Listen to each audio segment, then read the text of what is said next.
Right now, I do want to move along, and we will have our keynote address. It is really a pleasure. Somebody else, Hawaii is such a unique place because every aspect of what we do, we get tremendous support. You heard the governor and the legislative aspect of that and how well they've stood behind all of the public access organizations throughout the state. Large and small, but we've also had a really favorable environment with the franchising authority. We have a very unique statewide franchising authority here. Department of Commerce and Consumer Affairs is that franchising authority, and they handle the negotiations and the franchises for each and every one of our islands. Each island has a separate and distinct franchise agreement, so it's not a small task, it's not an overwhelming task, but it's a task that certainly has its challenges, and we have had great relationships with the Department of Commerce and Consumer Affairs since our inception. And to deliver our keynote address today, we are very fortunate to have the director of our DCCA, Catherine Awakuni.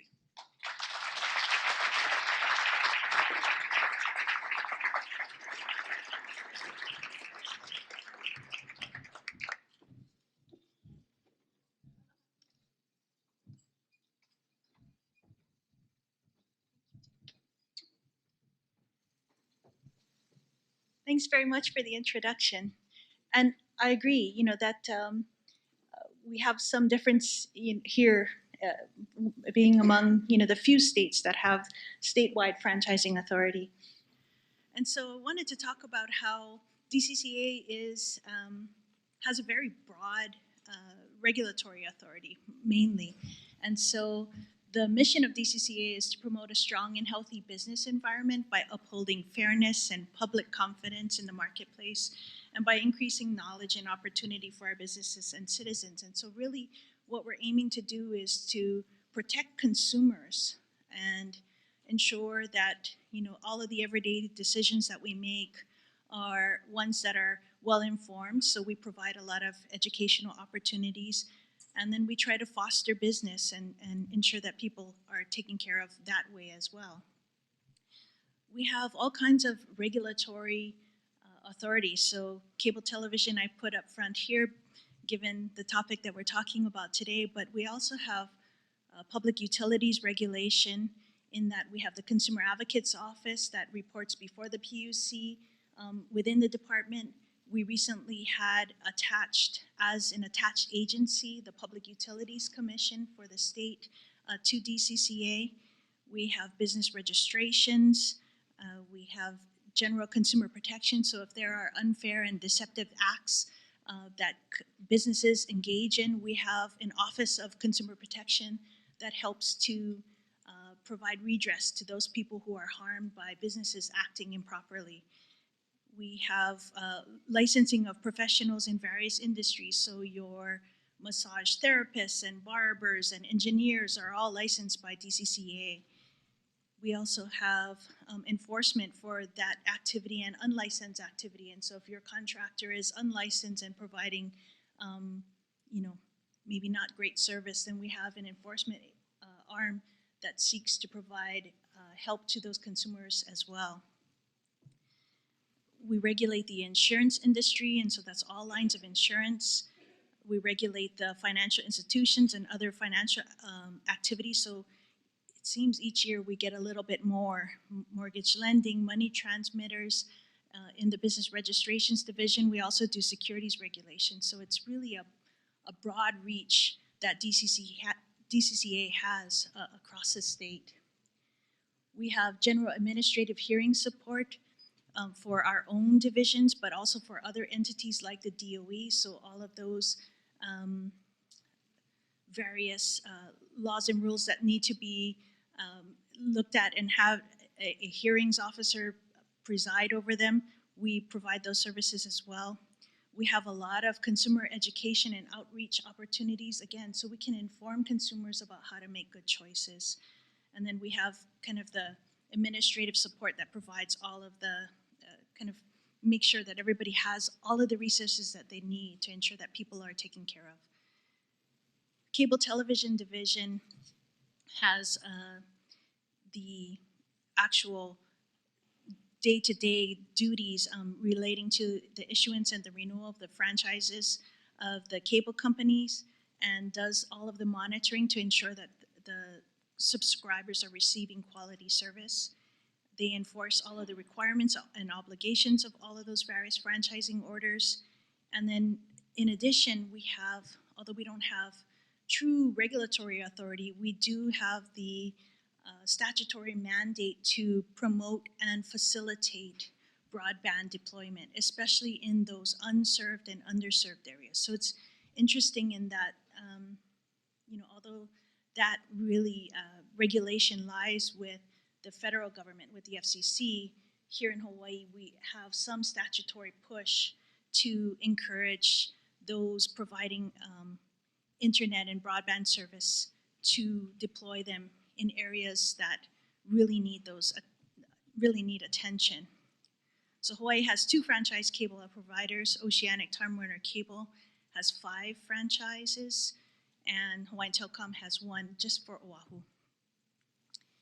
Each provider has dedicated channels for PEG access programming. In Honolulu, both operators provide 4 channels for PEG, and 2 additional channels are provided for the University in Hawaii and for the State Department of Education, as the governor was talking about earlier in his comments to us. I think, as Jay was kind of mentioning, we have a unique situation where, because we are separated by water, we do have, some unique challenges. It's a lot more, cost intensive sometimes to connect and ensure that everybody is working well together. But I think that we really are unique in that the 4 PEG access organizations that we have work beautifully together. So we have Kauai, Ho'ike Kauai Community Television. Hawaii Island has Naleo o Hawaii. Maui has Akaku Maui Community Media, and Olelo on Oahu. They provide, as you know, training, production services, distribution assistance for their markets. And the governor was talking about some of the community media centers on Oahu, including those that are in schools as well. And I really do believe that they work very beautifully together and try to embody that spirit of aloha that, I think is so special here in Hawaii, and collaborate. And I think the Hawaii Community Network is a good example of that ability to collaborate together. So the PEG providers have created a statewide network with shared live programming for different conferences and special hearings, including today's session. They use technology to tie together our islands. Again, because of the unique geographic situation that we have here, it really is important that everybody is providing work together so that we can disseminate information statewide and can share and engage communities across the state. Innovative technology is something that I think that a lot of the PEG access organizations have really taken to the next level, and I think we've helped to partner with the PEG access organizations along with the cable operators to try to come up with different ways to do provide all of this information and access to our communities. And so the new statewide video on demand government channel was created through this partnership with DCCA, the legislature, Oceanic Time Warner Cable, and Olelo as a starting point. And that is really allowing, I think, us to move to include all of the 4 PEG channels, and so now all of the information is going to be provided statewide. And again, as the governor was talking about, that first step is access to the legislative process. We're hoping that the next phase will be a county video on demand channel for the counties, allowing the county legislative and administrative hearing process to also be something that is more widely seen. Again, hoping that we can distribute information statewide. There are a lot of issues that we see that people are interested in knowing about, and first thing that probably springs to mind was all of the GMO activity that was happening on Maui.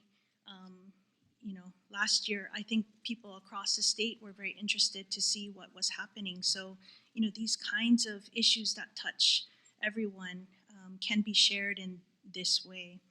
A linear statewide channel for state government is going to be developed as well as a statewide video on demand public access channel, which is being developed by the 4 PEG organizations. Just launched this year was the Hawaii Government Public Network. And so this is that government video on demand service that I was referencing, and it's, I think, a valuable new platform that allows transparency. Again, we can't be engaged if we have no idea what is happening out there, and I think that's really the beauty of community media and this kind of access. And so this allows us to see directly what's happening at the legislature, allows people to, if they don't have time during their regular, day-to-day lives, they can view it on, at their leisure and see what is happening and then provide input, because they can track, those bills that are important to them and submit testimonies and those kinds of things. We hope to expand this to other state executive agencies and the judiciary as well. And so, we know that there are lots of other departments, board hearings and such that people really are interested in. People want to understand what is happening to them, how these matters will affect them. And so, again, we're hoping to expand this. I think what you all will be talking about throughout the conference is growth and those opportunities to evolve and change, especially as technology changes too. And so there are opportunities to advance content delivery. PEG Access, I think, really does need to keep up with technology too, so that it is not left behind and is not supplanted by anything else. I think from DCCA's perspective, we really have a long history of supporting community media, and so we definitely encourage that transition to digital and high definition and to ultra high definition as well, so that everyone can have the best, especially in community media. So there shouldn't be this kind of disparate treatment in terms of the quality of what is seen. And I think really through all of these technologies, the state of Hawaii is well positioned to continue to build stronger foundation for community media growth and community engagement, again, which is really the essence of what we are trying to promote.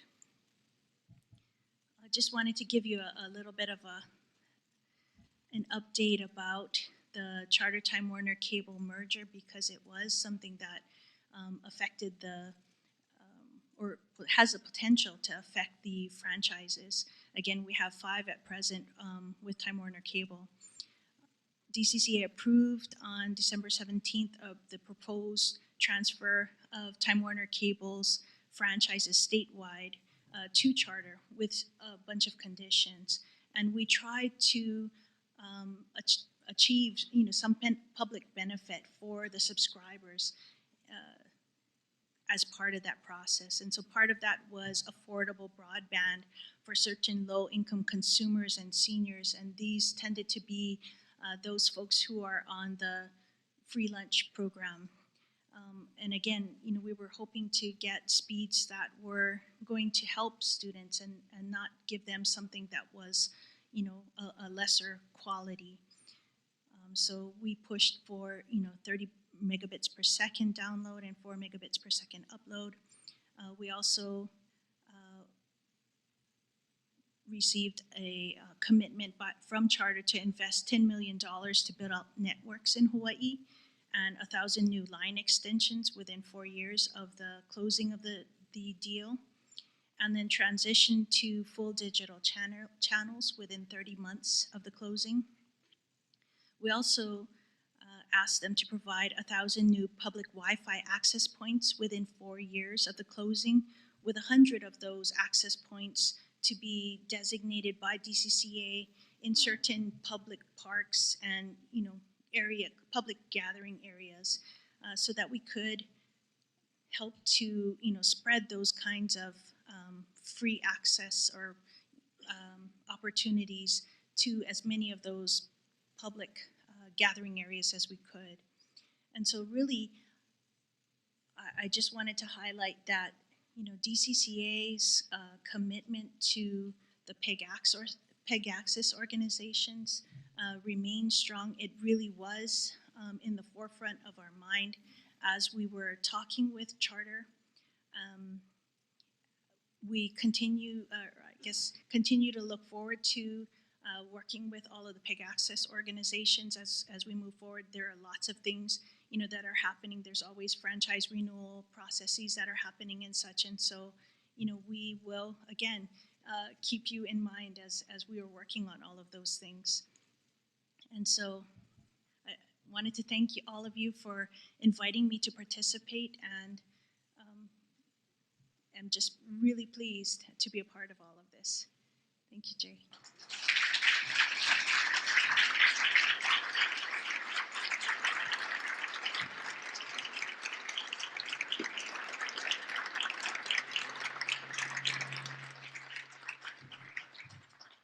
Thank you, Kat. Now I think you guys can understand why we're so proud to be here as a public access center, a PEG center. All of us are full PEGs in Hawaii. The environment is just amazing, and then when you walk outside and you look where we live, it makes it even easier. At this point, I think we're about ready to get our conference underway. I want to thank the governor for being here. It's always a pleasure, and we really appreciate all of your support, Governor Ige.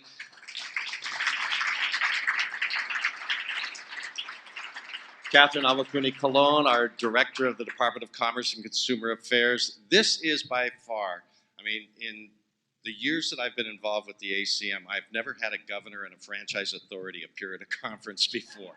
This is remarkable and a first, and I am just very, very pleased that this is happening.